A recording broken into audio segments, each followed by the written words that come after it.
I've never talked about this before, but it's been eating at me for years. I didn't just lose a brother that night. I lost something more. It started when I came home from a camping trip with my friends. We'd been gone for a week hiking and staying off the grid. As soon as I walked in the front door, something was different. My brother Charlie was sitting in the living room, staring at the TV.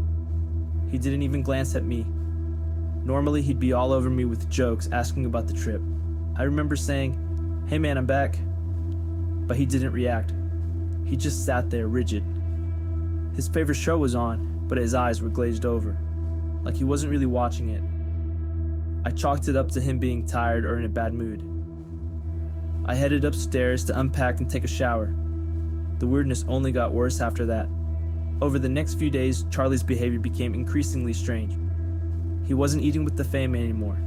He'd just sit at the dinner table, but wouldn't touch his food. And his voice, the cadence was off. He sounded like Charlie, but the way he spoke, it was almost like he was trying to remember how to talk.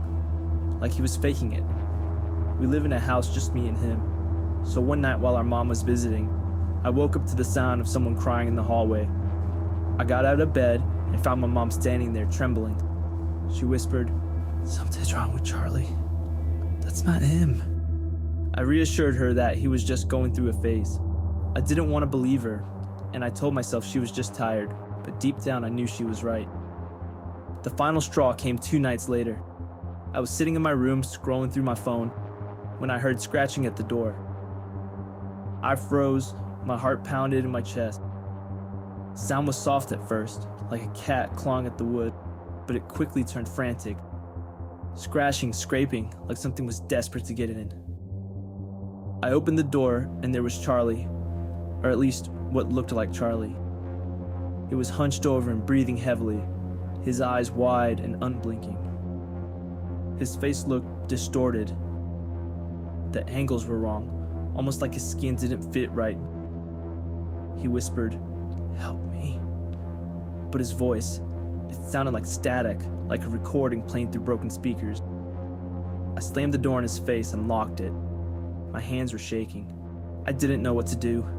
My brother was gone, replaced by whatever that was. The next morning I confronted him, or it, or whatever it was. "What the hell is wrong with you?" It just smiled, but it wasn't Charlie's smile. It was cold, almost predatory. "I've been here the whole time," it said. "But you should have stayed away." I knew then it wasn't my brother. They had been wearing his skin, pretending, waiting for the right moment. I tried to yank him out of his chair, but his skin slipped right off of his forearm like a sleeve. That night, I packed a bag and left. I didn't tell anyone. I just got out. I never saw Charlie or that thing that took his place again. But sometimes I wake up in the middle of the night and I hear scratching at the door, but I'll never open it.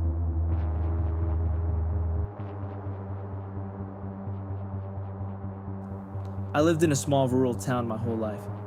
It's quiet, nestled deep in the woods, where everyone knows everyone. Or at least I thought I knew everyone. Last fall, something happened that I haven't been able to shake. It was subtle at first, easy to explain away, but now I'm not so sure. It all started when I was out for a run on one of the old trails near the edge of town. The sun was setting, casting long shadows through the trees, and the air had this crisp bite to it that comes right before winter sets in. It was peaceful, until I saw him. Up ahead, just off the trail, there was a man standing between the trees. He was facing away from me, his back turned. I slowed down, figuring he was maybe out for a walk or hunting, but something about him was off. He wasn't moving, just standing there, perfectly still with his arms hanging at his side. I couldn't see his face, but his clothes looked familiar. A plaid shirt and worn jeans. Nothing unusual for someone around here, but I had this growing sense of dread creeping in my spine. I stopped running and called out, "Hey, you all right?" He didn't respond, didn't turn around, just stood there as if he didn't hear me.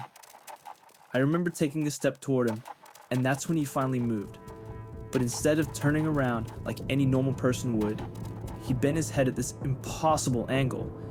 Looking over his shoulder, his eyes locking into mine without fully turning his body. I backed up and my heart started pounding. Something was wrong with him. He turned back around, slowly, and started walking into the woods. I stood there, frozen, watching him disappear between the trees. I don't know why I didn't leave right then, but curiosity, or maybe something else, drew me forward. I stepped off the trail and followed, keeping my distance. My footsteps were quiet on the forest floor, but his weren't. I could hear him moving, hear twigs snapping under his feet, but there was something about the sound that seemed too heavy, too loud, as if the weight wasn't matching his size. After about 100 yards, he stopped again. This time I could see him clearly. He was standing in a small clearing, but now he was someone else. It was my neighbor Greg. Same plaid shirt, same jeans, but his face, Greg's face, staring blankly at me. Greg, who I'd just seen that morning, waving as I passed him. I passed his house on the way to this trail. Greg, who had been chopping wood for the winter. But this thing wasn't Greg. My stomach turned. It stepped toward me, and I instinctively stepped back, my breath catching in my throat. "Where are you going?" It said in Greg's voice, but the tone wasn't right. It was flat, emotionless, like someone trying to mimic a voice they didn't quite understand.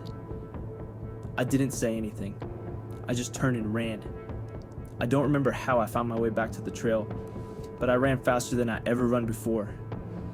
I didn't stop until I was back in town, standing on my porch, gasping for breath. The next day I saw Greg again, the real Greg. He was chopping wood outside his house, same plaid shirt, same worn jeans.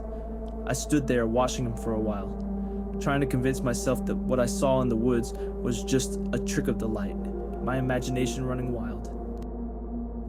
But then Greg turned to me with that same look on his face, the blank look. "Where are you going?" he asked in the exact same tone as the thing in the woods. I haven't run the trail since.